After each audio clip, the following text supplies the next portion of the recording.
우리 다 같이 일어나서 하나님의 말씀 같이 봉독하도록 하겠습니다. 우리 서로를 향해서 인사합니다. 예수님 때문에 행복하십시오. 그리고 예수 안에서 사랑합니다. 우리는 사랑할 능력이 없어요. 행복하시고 예수 안에서 사랑합니다. 아멘. 성경은 고린도후서 5장 17절에서요. 예수님을 믿는 우리가 어떠한 상태에 놓여 있는지 아주 명확하게 말씀해 주고 있습니다. 이렇게 말씀하죠. 그런즉 누구든지 그리스도 예수 안에 있으면 뭐라고요? 새로운 피조물이라. 이전 것은 지나갔으니 보라 늙은 것이 되었다? 새 것이 되었다라고 말씀합니다. 이제는 죄의 종되어서 죄를 쫓아 영원한 지옥으로 가는 존재가 아니라 어떤 존재요? 이제는 예수님 안에서 하늘나라를 누리는 새로운 피조물이 되었다는 거예요. 새로운 피조물에게는 새로운 삶의 법칙이 요구됩니다. 그 첫 번째가 뭡니까? 믿음이라고 하는 거예요. 이제는 성도는 다른 것 갖고 살지 않습니다. 뭘 갖고 사는 사람이죠? 믿음을 가지고 사는 사람입니다. 예수님을 믿는 믿음을 가지고 이 땅에 비록 발을 딛고 살지만 동시에 하나님의 나라, 아직 완성되지 않은 그 하나님의 나라를 살아가는 사람, 그 사람이 새로운 피조물로 창조된 성도라 할 수가 있는 거죠. 여러분 모두가 이제 예수 안에서 새로운 피조물 되었습니다. 믿음으로 사는 존재가 되었어요. 근데요, 아무리 새로운 피조물이 되었다고 하더라도 믿음만 가지고 살아가는 것은 아니죠.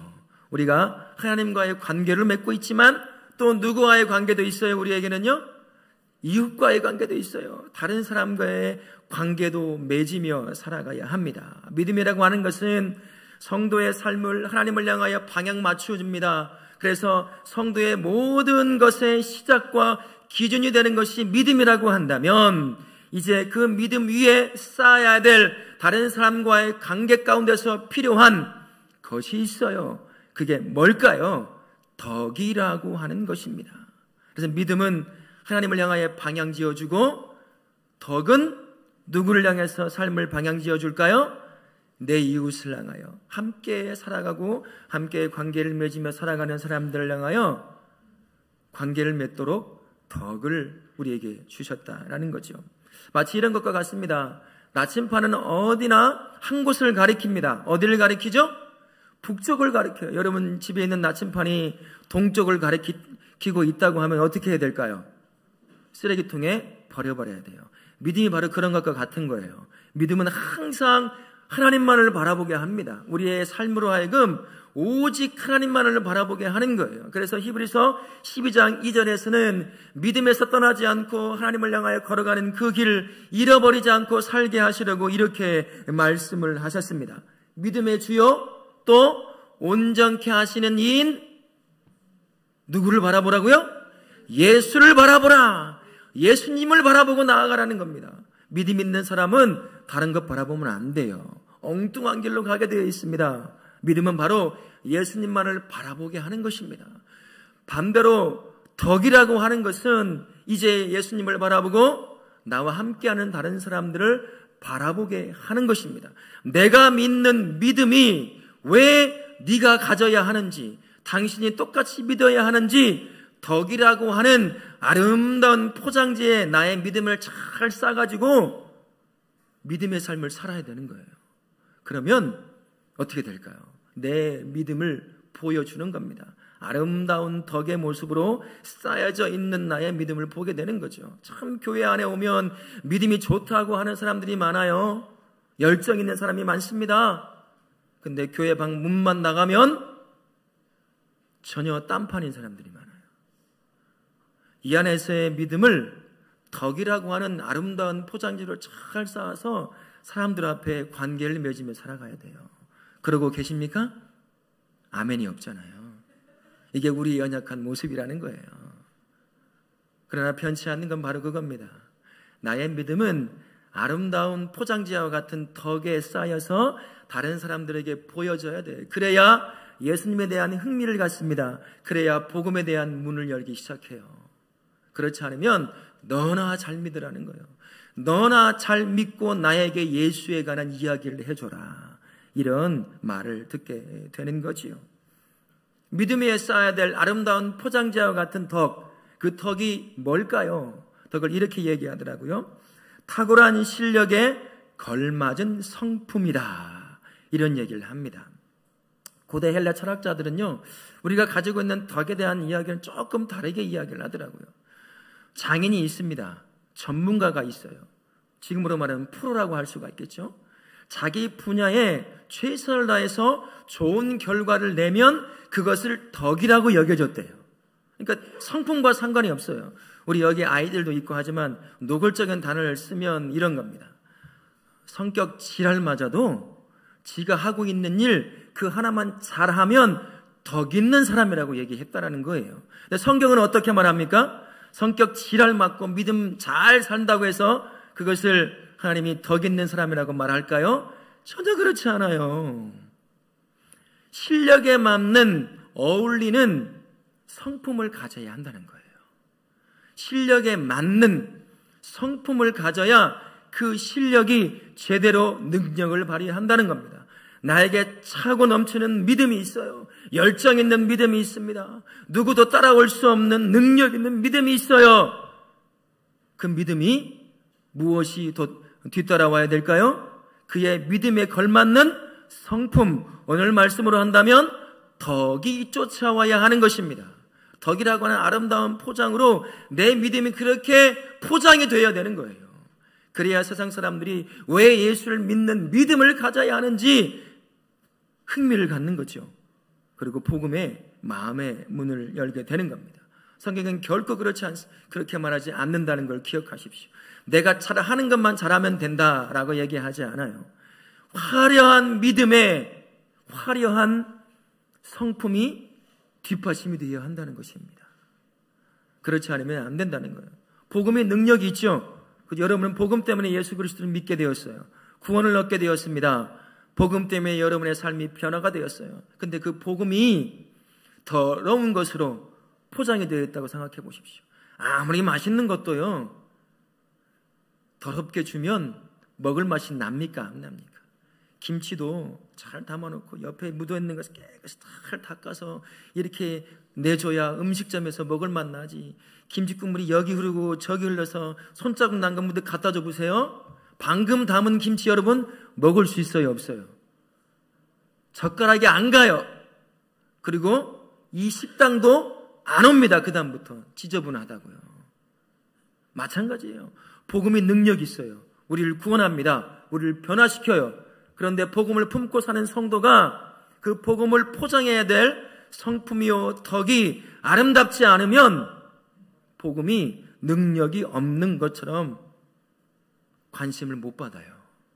그래서 복음이 아름다운 성품으로 잘 쌓여져 전해져야 하는 겁니다. 그러면 사람들이 그 복음을 관심을 가져요. 왜 내가 예수 믿어야지? 저 사람이 왜 나를 왜 예수 믿으라고 하는 걸까? 고민을 하게 되는 거죠. 그리고 마음의 문을 열고 결국엔 주 앞에 돌아오는 역사가 있는 겁니다. 성품이라는 게 이렇게 중요해요. 성품의 중요성을 가르쳐주는 성경 인물이 있습니다. 모세라고 하는 사람이거든요. 모세는요 40세 전후까지 굉장히 다혈질적인 사람이란 여러분 아십니까? 자기 백성 이스라엘을 괴롭히는 애굽 사람을 어떻게 했어요? 쳐 죽였어요. 못 참아가지고 쳐 죽였어요. 그래서 살려고 어디로 도망갑니까? 광야로 도망갔어요. 광야로 도망가서 40년 동안 목동으로 삽니다. 그러다가요 이 성격이 깎이기 시작을 했어요. 그것뿐인가요? 또 40년을 수시로 배반하고 위협하며 물만 조금만 없어도 배만 조금만 고파도 모세를 죽이려고 하고 하나님을 원망하는 이스라엘 백성을 데리고 광야와 사막 땅을 몇 년을 이끌어갔습니까? 40년 넘게 이끌어갔어요. 그 80년 가까운 시간을 그렇게 살면서 이 다혈질적인 성품이 깎여서 하나님이 칭찬할 정도의 성품이 되었습니다. 민수기 12장 3절의 말씀에 이렇게 되어 있어요. 모세를 이렇게 칭찬합니다. 이 사람 모세는 온유함이 지면의 모든 사람보다 더하더라. 지면의 모든 사람보다 더하더라. 그의 성품인 온유함이 그렇다는 거죠. 수시로 배반하고 죽이려고 하는 그 사람들을 이끌고 모세가 결국 가나안 땅이 보이는 느보산 근처까지 갑니다. 그 사람들을 이끌고요. 40년 동안 여러분 보세요. 기회만 되면 흠잡아서 끌어내리려고 하고, 기회만 되면 뭔가 조금만 흠만 있어도 잡아서 어떻게 해서든 흔들어 대려고 하는 그 이스라엘 사람들을 40년을 이끌어왔어요. 얼마나 힘들었겠어요. 저 같으면 벌써 도망가도 수백 번은 도망갔을 것이고 죽어도 수백 번은 죽었을 것입니다. 그 수시로 배반하고 죽이려고 하는 사람들을 40년 동안 이끌어갔던 리더십의 원인이 뭐가 있을까요? 여러 가지가 있겠죠. 그 중에 하나가 바로 온유함이에요. 품는 거죠. 정말 부러운 성품이에요. 저는 잘 안 돼요. 여러분에게 솔직히 고백합니다. 저는 오는 대로 대받아 쳐야 이 승질이 풀리는 사람이거든요. 하나님이 지금 깎아가고 있는 그런 것을 경험해요. 지금 깎아가고 있는 그런 것을 경험합니다. 온유한 성품으로 가지고 이 사람들을 품는 거죠. 그래서 40년 동안 끌고 와서 어디까지 왔어요? 가나안 땅이 저 멀리에서 보이는 느보산까지 왔습니다. 그렇게 끌고 온 겁니다. 그의 성품 때문에 가능했던 것이죠. 여기 한 가지 더 일이 있어요. 모세가 실수를 했어요. 하나님의 말씀에 불순종해서 한 번만 쳐서 물나게 하라 하니 몇 번을 친 거죠. 그래서 하나님이 너는 가나안 땅에 못 들어간다고 했거든요. 느보산 올라가서 저 멀리 보이는 약속의 땅 40년 동안 참고 기다리며 들어가려고 이 백성을 이끌어왔던 그 땅이 눈에 보여요. 근데 하나님은 어떻습니까? 우리 같으면 야 고생했다. 네가 실수한 거 있어도 그래, 눈 감고 나 한번 들어가. 이렇게 말할 법도 하잖아요. 근데 하나님은 어떻습니까? 단호하셨어요. 너 못 들어간다. 120세가 넘은 그 나이에도 저처럼 노안이 오지 않았어요. 저 멀리 보이는 가나안 땅이 보이는 거죠. 그런데도 모세가 거기서 죽습니다. 그 과정에 모세의 입에서 삶에서 원망의 소리가 안 나와요. 불평의 소리가 안 나옵니다. 부정하지 않아요. 온순한 양처럼 하나님의 인도하심에 다 순종해요. 그 원인이 뭔 줄 아세요? 그 안에는 온유한 성품이 만들어졌기 때문이에요. 여러 리더들을 이야기합니다. 용장이 있다고 얘기를 하죠. 또 그 다음에 뭐가 있죠? 지장이 있다고 해요. 지혜가 있는 장수가 있다고 얘기합니다. 지장보다 높은 사람이 누굴까요? 덕장이라고 하더라고요. 덕장까지 가려면 얼마나 가야 덕장이 될까요? 모르겠어요. 저도. 모세가 어느 순간 80년에 가까운 그 시간을 걷다가 깎여서 용장을 넘어서 지장을 넘어서 이제는 덕장이 되어 있는 겁니다. 수시로 배반하고 돌을 들어 쳐 죽이려고 하는 하나님을 원망하는 이 백성을 40년 동안 이끌어올 수 있었던 건 그가 덕장이었기 때문인 거죠. 그리고 하나님의 인도하심에 철저하게 순종할 수 있었던 것이 바로 그의 성품인 그 덕이 만들어졌기 때문인 겁니다. 성도도요, 믿음에 걸맞는 덕스러운 삶을 살아야 될 줄로 믿습니다. 오늘 본문에서 말하고 있는 덕은 뭘까요? 일반적으로 말하는 덕과 조금 다릅니다. 5절에서 믿음의 덕을 이라고 할 때 그 덕이라는 단어하고 3절에 가면 또 한 번 나오거든요. 예수님의 영광과 덕이라는 단어가 나와요. 베드로후서 1장 3절의 말이에요. 이 덕자와 똑같은 단어예요. 예수님의 성품을 말하는 단어입니다. 예수님의 하나님의 성품을 말하는 단어예요. 탁월한 사랑과 진실함과 자비로움이라고 하는 하나님의 성품을 말합니다. 근데 베드로 사도는 그의 입을 통해서 하나님의 성품이요 예수님의 성품을 너의 믿음에 더하라 라고 얘기하는 명령을 내렸습니다. 여러분 생각해 보세요. 저와 우리가 구원을 받아 하나님의 자녀가 되었지만 여전히 우리 안에는 뭐가 있지요? 죄가 있어요. 어떻게 하나님의 성품이 내 것이 될 수 있을까요? 예수님의 성품이 어떻게 내 것이 될 수 있을까요? 내 것이 되라고 명령을 해요. 여전히 죄를 품고 살아가고 있는 저와 우리에게 말입니다. 가능하다는 거예요. 왜 그럴까요? 성령 하나님을 통해서 예수님이 지금 누구와 동행하시죠? 나와 동행하시고 우리 성도 한 분 한 분과 지금 동행하십니다. 그분이 능력이 되어주시겠다는 거예요. 그분이 능력이 되어주셔서 자신의 탁월한 성품인 덕이 저와 우리 성도님들의 덕이 되도록 힘이 되어주시겠다는 겁니다. 그분을 바라보고 그분을 흉내내는 닮아가는 그 삶을 통해서 탁월한 예수님의 그 덕이 나의 덕이 되어간다는 거예요.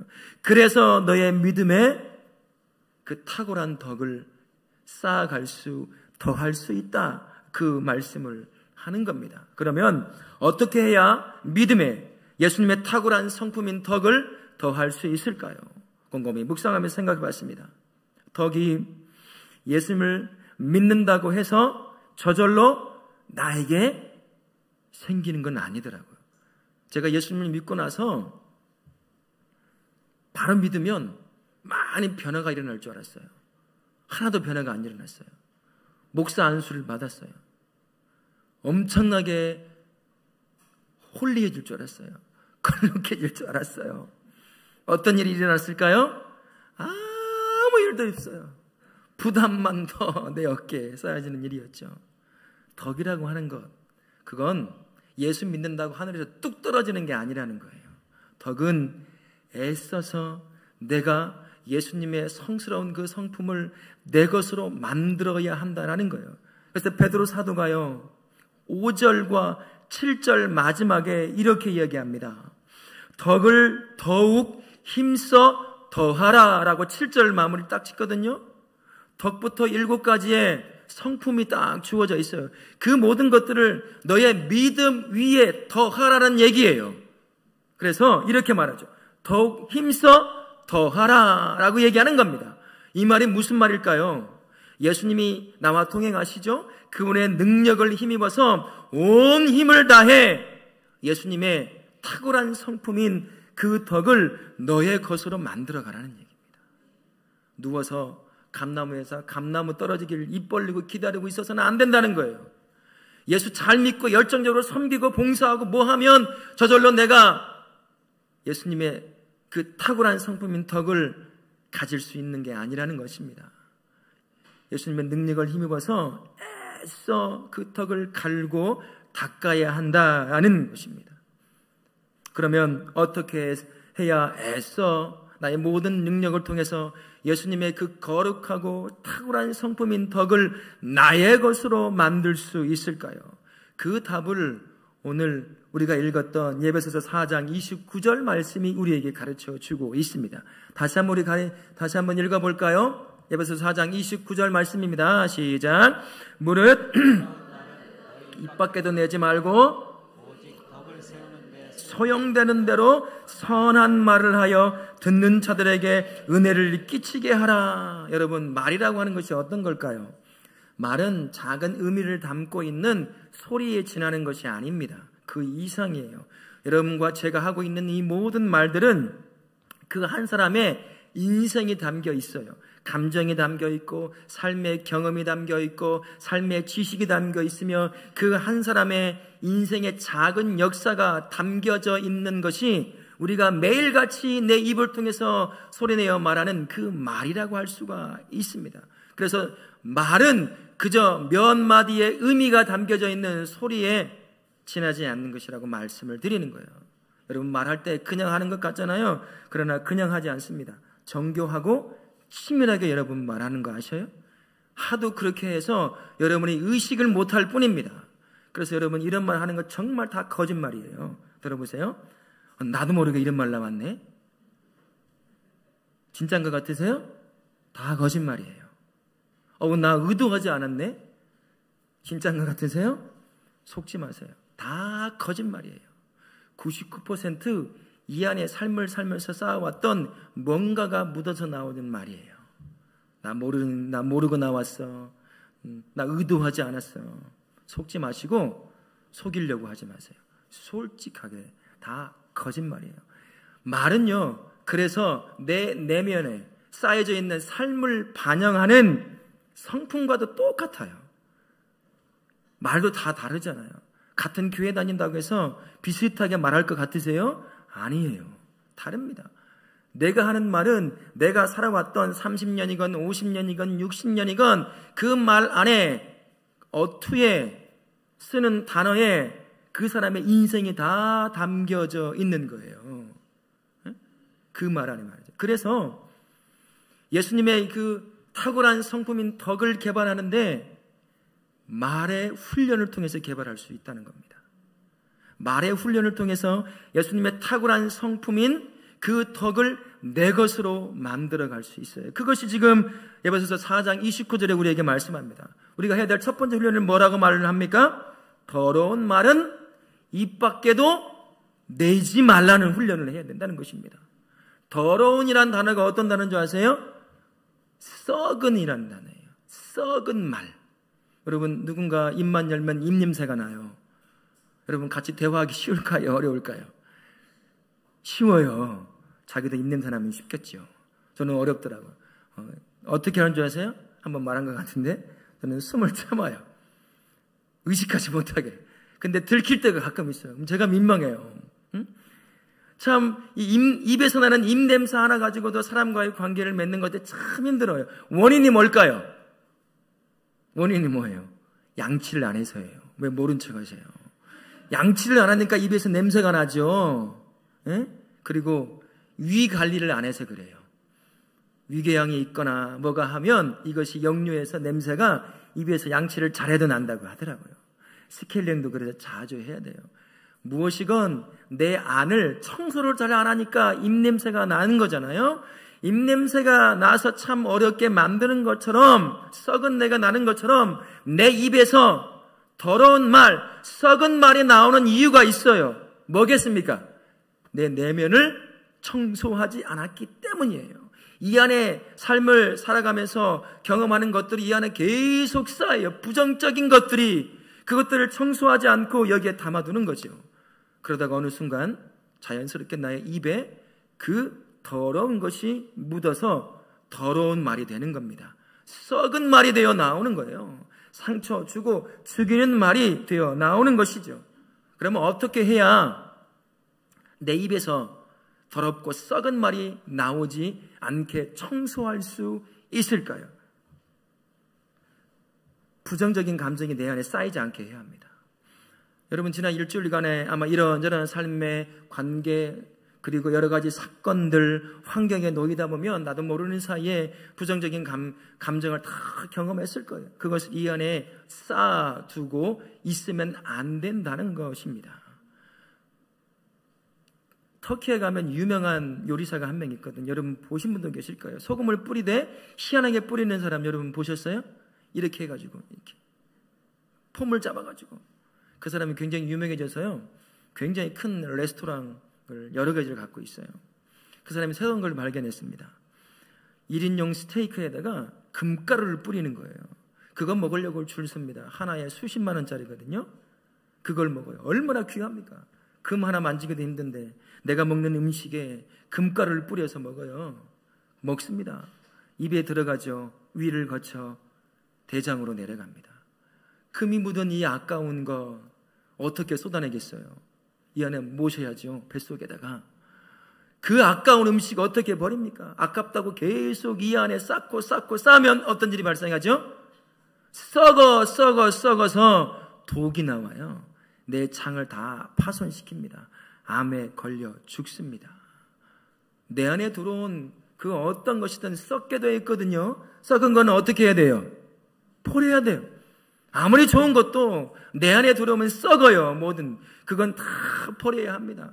내 안에 들어오는 부정적인 감정도 마찬가지입니다. 이게 잠깐 있다 머물러 가는 것이 아니라 내 안에 쌓여서 썩습니다. 썩어요. 그래서 내 언어를 더러운 말로 만들어요. 내 말을 썩은 말로 만듭니다. 그래서 청소를 해야 돼요. 청소하는 방법이 뭘까요? 회개라고 하는 청소기를 돌리면 돼요.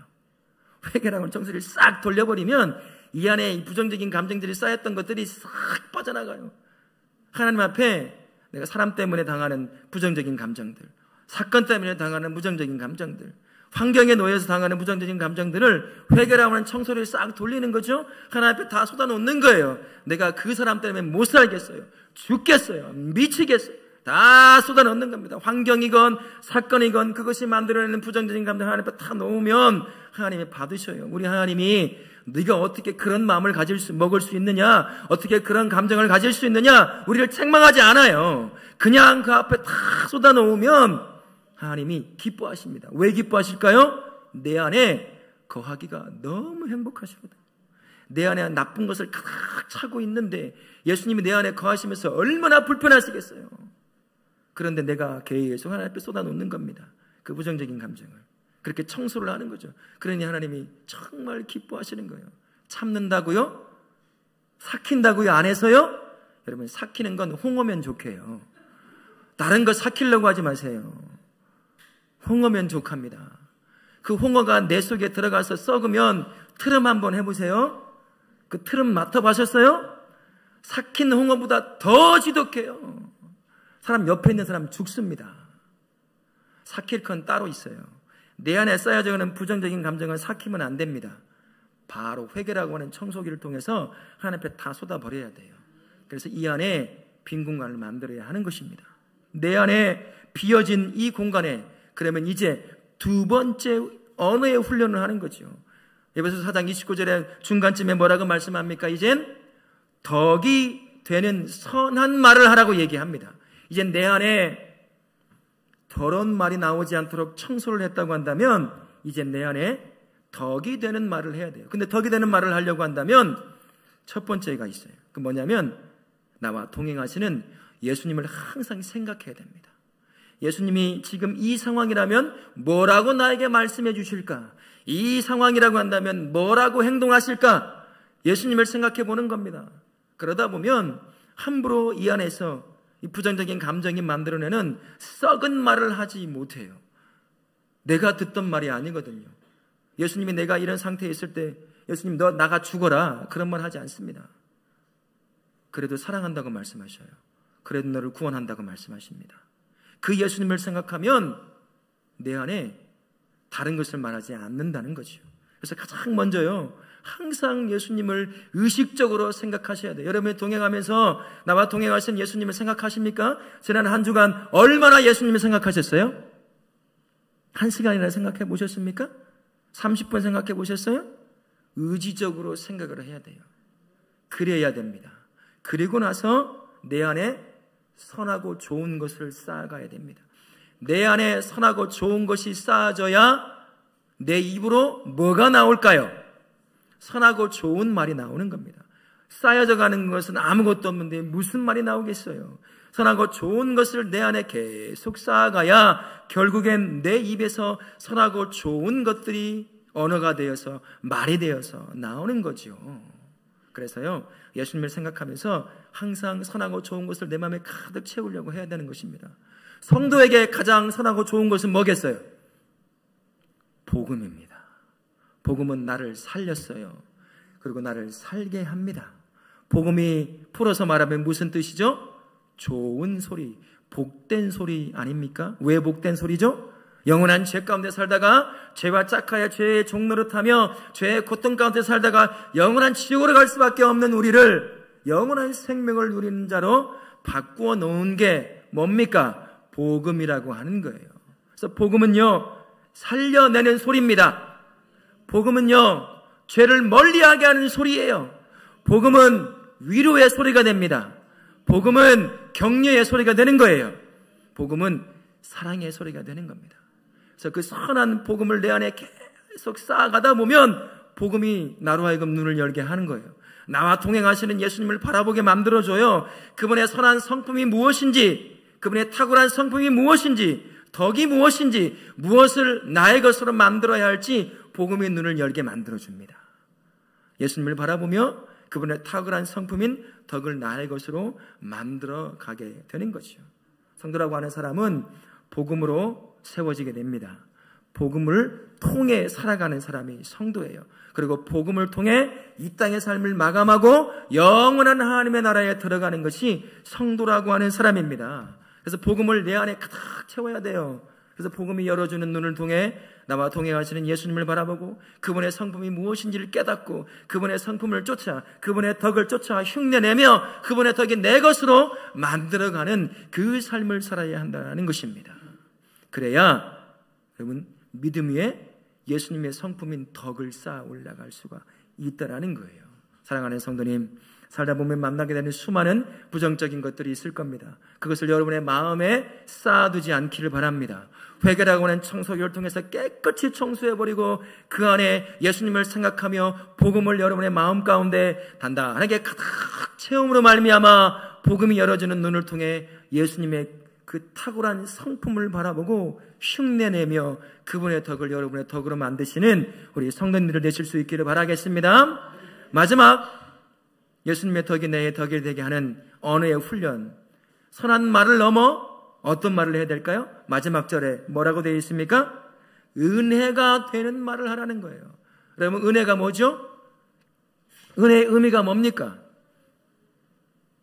받을 자격 없는 자가 받을 수 없는 것을 받는 것이에요. 그게 선물이라고도 표현할 수 있습니다. 복음을 품은 성도가 살아가는 삶을 통해서 선한 말이 바로 그렇게 누군가에게 들려져야 돼요. 복음을 품은 성도의 말에서 나오는 선한 말이 그 누군가에게는 선물처럼 들려올 수 있어야 한다는 것입니다. 그게 은혜로운 말인 거예요. 한 번도 들어보지 못한 말을 복음을 품은 성도의 입에서 들려오는 거예요. 절망에 빠졌던 자가 선물처럼 들려오는 선한 성도의 말을 통해서 절망을 이겨낼 수 있어야 한다는 거죠. 그게 은혜로운 말입니다. 기대하지도 않았던 말을 들어야 되고요. 기대했지만 나 같은 자는 자격이 없으니 들을 이유도 없겠지라고 하는 그런 말을 성도가 할 수 있어요. 이런 겁니다. 잘 들어보세요. 상처 준 사람이 있어요. 상처받은 사람, 상처 준 사람이 상처받은 사람에게서 들을 거라고 기대하지 않는 말이 있어요. 무슨 말일까요? 상처 준 사람이 상처받은 사람에게서 나는 그 사람에게서는 들을 수 있는 말이 없을 거야. 이 말은 절대 못 들을 거야. 뭔 말이 있을까요? 용서의 말이에요. 용서의 말입니다. 그런데 상처받은 그가 어느 날 괜찮아요. 용서했어요. 그럴 수 있죠. 라고 말한다면 어떤 일이 생길까요? 그게 바로 은혜가 돼요. 그 사람에게. 상처 주어서 그 마음의 죄책감에 이것에 이것 저것에 짓눌려 살아가는 그 영혼에게 상처받은 그 영혼, 그 사람이 다가와서 괜찮아요. 실수할 수 있어요.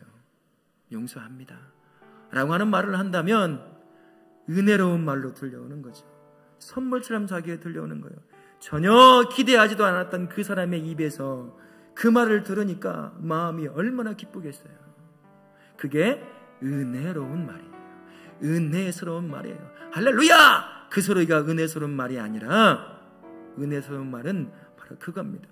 은혜, 선물처럼 성도의 입에서 들려오는 말. 또 한 가지죠. 사랑받고 싶지만 자기는 사랑받을 자격이 없다고 여기는 사람. 그 사람이 들을 거라고 기대하지 않는 말은 무슨 말일까요? 사랑의 말이에요. 그래도 나는 너를 사랑해. 그래도 나는 너를 좋아해. 우리가 그런 것을 받고 있는 사람입니다.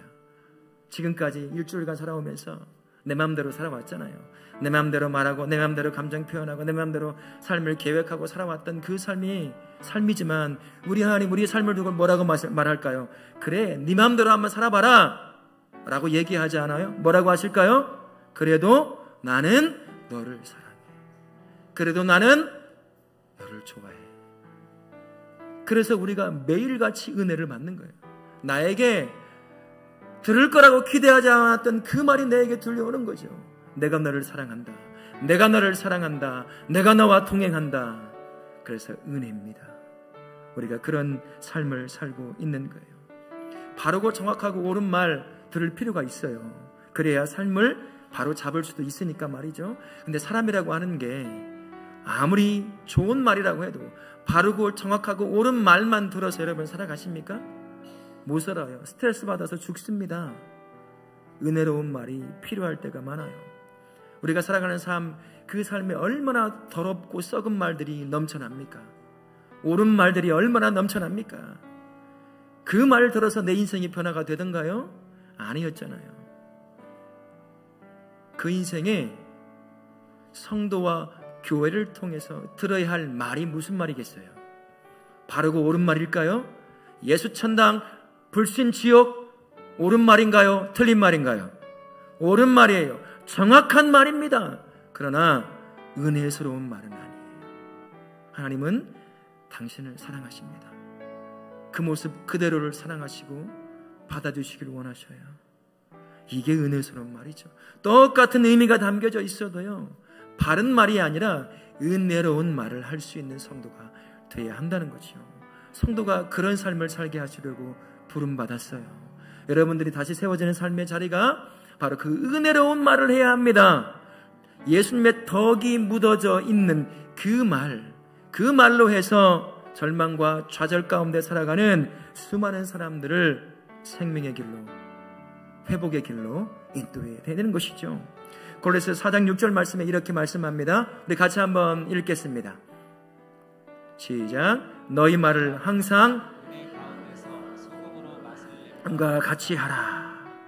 소금으로 맛을 내는 것처럼 성도들은 선물 같은 은혜로운 말을 통해서 다양한 삶의 문제 앞에 힘들어하고 역경 가운데 있는 그들이 살맛을 느끼게 만들어 줘야 돼요. 그게 성도의 삶입니다. 예수님의 그 탁월한 성품인 여러분의 그 덕을 나의 것으로 만들어 여러분의 입에서 은혜로운 말로 말미암아 그 누군가에게 살려내는 말을 하시는 복된 우리 성도님들 되시기를 예수님의 이름으로 축원합니다. 아멘.